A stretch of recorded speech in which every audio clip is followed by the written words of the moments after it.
Olá pessoal, tudo bem? Depois de um tempinho, voltamos à programação semanal do nosso canal. A gente acabou reprogramando muita coisa que na verdade vocês estavam pedindo e solicitando para sempre melhorar o canal, né, e fazer abordagens cada vez mais interessantes, né?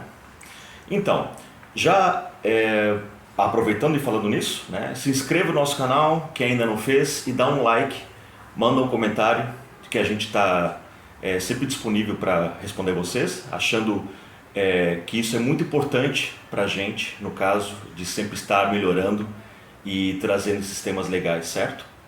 Bom, hoje eu vou falar um pouco sobre Osíris, sobre os chamados mistérios de Osíris, da sua parte mais de simbolismo, do mito construído e de como era toda essa relação com o culto feito lá em Abidos. Ok? Vamos lá? Bom, Osíris, como tudo no Egito, é o nome grego. O nome egípcio verdadeiro, o nome que seria em quemético, é User, que significa aquele que é forte, que tem poder, porque o verbo User é força e poder. Ele é considerado como uma divindade que representa o aspecto da vida, da regeneração, das coisas, por isso da relação da vida e da morte, né? Como os ciclos que acontecem na natureza de renascimento, de renascimento, de germinação, de crescimento, amadurecimento, fertilidade, da morte, né? E depois desse retorno da ligação com os ciclos da natureza, né? Porque geralmente tem aquela ideia do mito famoso dele com Isis, Aset, e na relação pai, mãe e filho, a tríade, né? Com Horus. Mas esse mito em relação da história egípcia é bem recente, né? Em comparação com o surgimento do culto de Osíris, nos períodos já pré-dinásticos. E isso a gente está falando lá de 3 mil anos atrás, 3 mil antes da Era Comum, né? Então, essa extrema antiguidade, ela vai ser bem atestada mesmo em registros, em textos que são chamados de textos das pirâmides. Eles são datados de 2500 antes da Era Comum, e já bem nessa época o culto dele já estava bem estabelecido, né, nessa época. Mas será que depois do que eu falei de Osíris, né, teve esse mito famoso mais recentemente, né, que lá atrás ele tinha essa mesma representação? Sim e não. Além dessa relação com o Duat, né, que é o lugar dos falecidos, que seria um tipo de plano astral, Osíris também era visto como uma forma oculta, já que está presente na natureza como um agente transformador, né, que concede a vida. E na verdade toda a vida me relaciona, né, dos seres do mundo, por ser a vegetação que brota depois da seca, depois das inundações do Nilo, enfim, toda forma de vida que morre e que depois ressurge, né, de uma forma ou de outra em um outro estado alterado da natureza. Por exemplo, essa explicação está bem subtendida nas entrelinhas desses textos mais antigos. Mas quando, por exemplo, Plutarco faz a narrativa num texto chamado de Isis e Osíris, né, que ele explica para nós como essas representações funcionam ou se orientam. Mas antes, lá no período pré-dinástico, é que os antigos cultos não eram tão universais. Isso porque eles faziam parte de locais, de cidades, localizadas em algumas comunidades, e cada uma delas parecia ter ou tinha uma espécie de teologia própria. Uma explicação da sua própria cosmogonia, na verdade, né? E nisso a gente vê, por exemplo, nos hinos e nas litanias que eram dirigidas a essas divindades, vendo até os diferentes epítetos e atributos que eram usados para elas. E claro, em litanias e hinos não existe comentários, não existe comentadores, não existe explicações. O que existe tanto os estudiosos, né, egiptólogos, principalmente do ramo simbolista, de certos iniciados, a interpretação entre linhas, onde é possível resgatar parte da sua filosofia ali presente, oculta. Porque para eles não havia essa necessidade de registrar essas explicações. Na verdade existiam, mas eram orais. Assim como as demais divindades, ou Netiru, que é o termo plural em egípcio antigo para divindades, era fato inegável de elas que eram vistas como 100% imanentes. E o que seria isso? Essas divindades representavam os princípios elementares que eram manifestos dentro do nosso mundo natural. Era a forma científica, entre aspas, né, de explicar os fenômenos da natureza e possivelmente seus mistérios. E claro, como era objeto de imersão de observadores, como sacerdócios, tinha o lado de explicar tais mistérios baseados em mitos para a população em geral.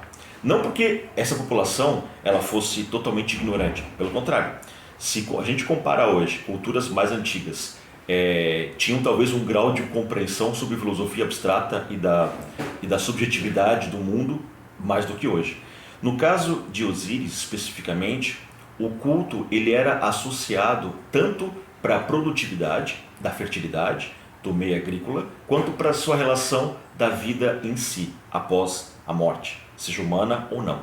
Assim, eu não vou entrar nesse tema do famoso mito da tríade, né? Osíris, Ísis e Horus, porque isso já é bastante conhecido, mas vou tentar identificar os mistérios de Osíris, elementos que não são tão conhecidos hoje aqui no Ocidente. Então, aquele mito de Osíris é a história mais conhecida e influente. Tanto que há estudiosos que vão afirmar que ele teria até mesmo influenciado cultos como o de Maria e Jesus até. E depois todo o restante da história vai se concentrar em Horus, na figura do filho, que é o produto da união de Ísis e Osíris. E depois da sua rivalidade com Set pelo trono. Que na verdade tem até muitas versões diferentes do mesmo mito, né? Então ele não pode ser também generalizado. Mas esse mito é a ponta do iceberg se a gente entrar a fundo.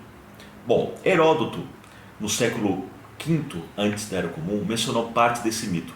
Diodorus, depois, na Biblioteca Histórica, também comentou. Plutarco, né, como já comentei, e vários outros.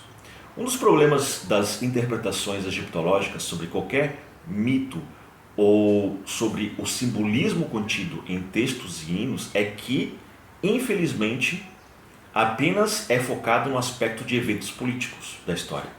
Por exemplo, na teoria em que toda a história de Osíris, né, Ísis, Horus e Set tem a ver com os conflitos que dividiam o reino antigo, o reino médio, na associação do Alto e Baixo Egito, né, etc. Todo esse aspecto metafísico das evidências místicas, da explicação filosófica de fenômenos naturais são perdidos, esterilizados. Não que essa perspectiva histórica científica esteja errada, na verdade sempre houveram conflitos, mas o foco não está bem exatamente nestes aspectos apenas. Bom, explicado isso, a gente vai encontrar textos como o Amduat ou o Livro dos Portões, algo que a natureza sobre Osíris, não certamente como uma divindade, né, em si, mas mais como um estado de consciência ou um tipo de estágio onde a consciência ou a alma, né, que depois de passar pelo luto de sua contrapartida física, né, o corpo, ela continua a ascender outros estágios na natureza da existência. Tal como falamos antes, como se Osíris representasse essas fases de mudanças de uma para o outro. Um fenômeno alquímico, na verdade, né?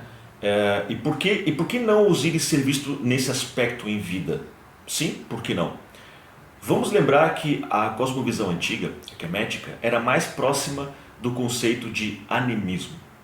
Que tudo que existe tem alma, né? Tudo tem vida, logo, se tudo tem vida, ou é animado por uma energia vital, né? Logo a morte também se transforma.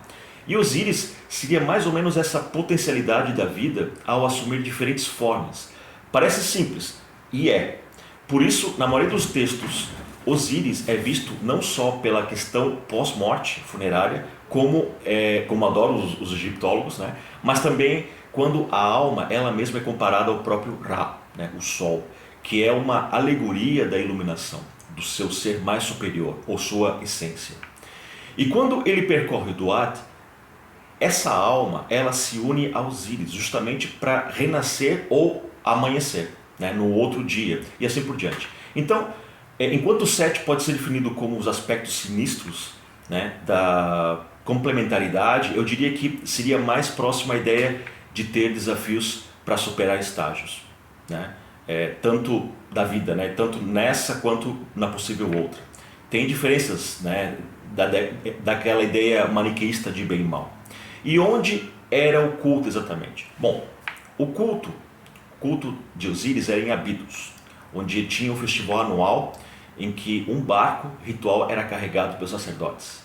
Era feita uma procissão de um templo para sua suposta tumba, que hoje ficaria em El-Kab, que em árabe significa mãe dos vasos.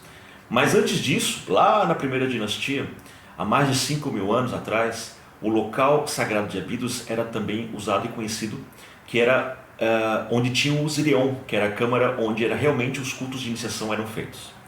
Nessa ocasião, os textos falam de ritos como de fazer promessas, rezas, entrar em conexão com Osíris, etc. Plutarco vai nos falar que os cultos osirianos eram meio sombrios, tristes, mas solenes também. Mas isso é uma forma de vivenciar o luto, né? A morte, de experimentar o estágio da dor, que é natural, né? Na psicologia, por exemplo, esse conceito é bem conhecido pelos estágios de luto, né? Só que nos tempos mais antigos, esse entendimento era feito de forma ritual e público, né? Então as populações entravam em uma mesma vibração do festival, desse ritual, como num processo para chegar a um estado de transcendência, de entorpecimento, mais pela dor. Só que um detalhe, não a dor pela dor, mas sim experimentar a dor como um processo, porque depois vem o renascimento, né? Da mesma forma como renasce o lótus no lodo do Nilo, a flor que é o lótus, né? Ou a morte do grão, a morte do corpo, tudo isso significa que para se tornar o pão que dá sustento e vida, precisa passar por esse processo de morte. Na verdade, Osíris é o estado de renascimento do grão, a fertilidade do chão, a alma, né, que depois vem a renascer. Isso de forma popular, e a gente nem está falando dos mistérios iniciáticos secretos, bem popular mesmo. Era uma verdadeira terapia social, né, comunitária. Muitos devotos e peregrinos, eles se reuniam aos milhares e participavam desse drama bem público. Eles vinham de muitos lugares, bem longe do Egito. Agora, paralelas às cerimônias públicas, né, mais comunitárias, a gente pode chamar elas de exotéricas, né? E tinha, por outro lado, os ritos mais esotéricos, né, apenas para iniciados, dentro dos templos, pelos sacerdotes. Por exemplo, no templo de Mendes, que é o que a gente chama de Eucaristia, que é o ato de comer a carne do divino, lá figuras de Osíris eram feitas de trigo, né, com uma pasta bem diluída, depois era colocada com bastante água por alguns dias. Dessa pasta, dessa mistura que eram feitos nos templos, ela era enterrada, né? Toda essa natureza mais sacramental desses bolos era o grão sagrado que só poderia ser cultivado dentro dos campos do templo. Então, todos esses rituais sagrados tinham seu ápice na ingestão desse sacramento, que é uma forma de Eucaristia. Isso porque Osíris era mais uma divindade quitônica, isso é, que pertence ao lado do submundo, né? E por isso está associado aos mistérios da renovação. O nosso amigo Lucas, parceiro e amigo do nosso canal, que fala mais sobre os mistérios gregos, né, pode nos remeter em breve essa ideia da Eucaristia junto com, quem sabe, né, uma forma de sincretismo helênico que ocorreu depois. Bom, quando os gregos chegaram no Egito, a consciência grega sobre Osíris foi resgatada numa forma de tentar unificar essa tradição mística antiga, a egípcia, com a filosofia mística grega, o platonismo e depois o neoplatonismo, nessa relação dos mistérios sobre o renascimento. E aí a gente vai ver os sincretismos de Osíris e Dionísio, né? Isso sem falar depois de Serapis, o Apis com Osíris. Bom, então pessoal, acho que a gente conseguiu abordar algumas coisas sobre esses mistérios. É claro, né, não é possível fazer isso em um vídeo em tão pouco tempo, mas sugiro vocês mandarem mais perguntas que a gente, na medida do possível, vamos trocando figurinhas. Legal? Um abraço e até mais.